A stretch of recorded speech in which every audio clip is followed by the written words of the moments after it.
Baseball Video Diary. It's KO, episode 2.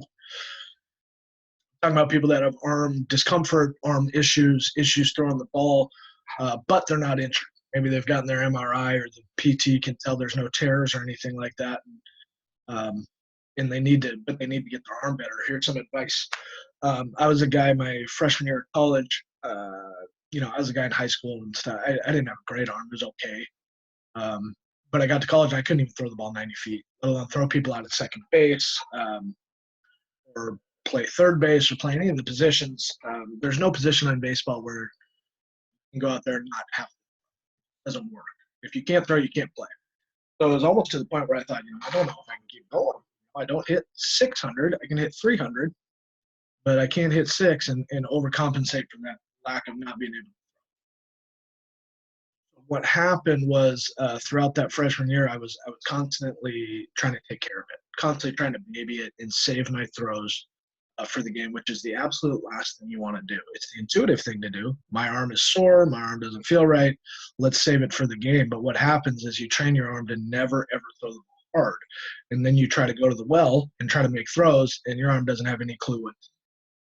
So I got to that summer. I was going to go ahead and transfer. It was such a rough year for me. I had to transfer and get a new startup at Everett Community College.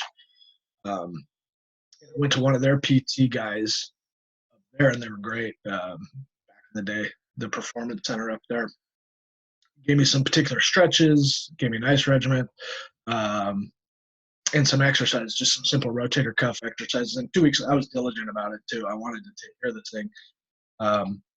And 2 weeks later, it was pretty much solved.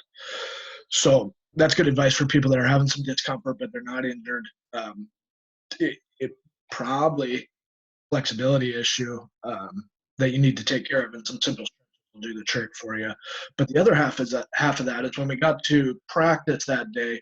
I remember I had been spending a year just taking care of it, throwing lightly and trying to save it for the game. Coach Levi, one of the first things he said was that you're not injured. We throw through pain. And I really, really took that to heart, probably more so than anybody else, to the point where, we'd start out, we had a real detailed throwing regimen, 60 feet. I'm making sure I'm throwing with my normal, the height of my hand coming through, and I'm not dropping and just kind of getting loose. I'm making sure I'm throwing the ball and getting that full range of motion with my shoulder. And by the time we get out to 90 feet, I am firing the ball. Heel click and fire every single time. And to be honest, it was painful the first 2 weeks because my arm just wasn't used to that. But what happens is you hit that second wind after a while, and your arm finds the slot. It gets comfortable with the slot. You have one particular way that your arm works when you throw, and it's muscle memory. Instead of saying I'm gonna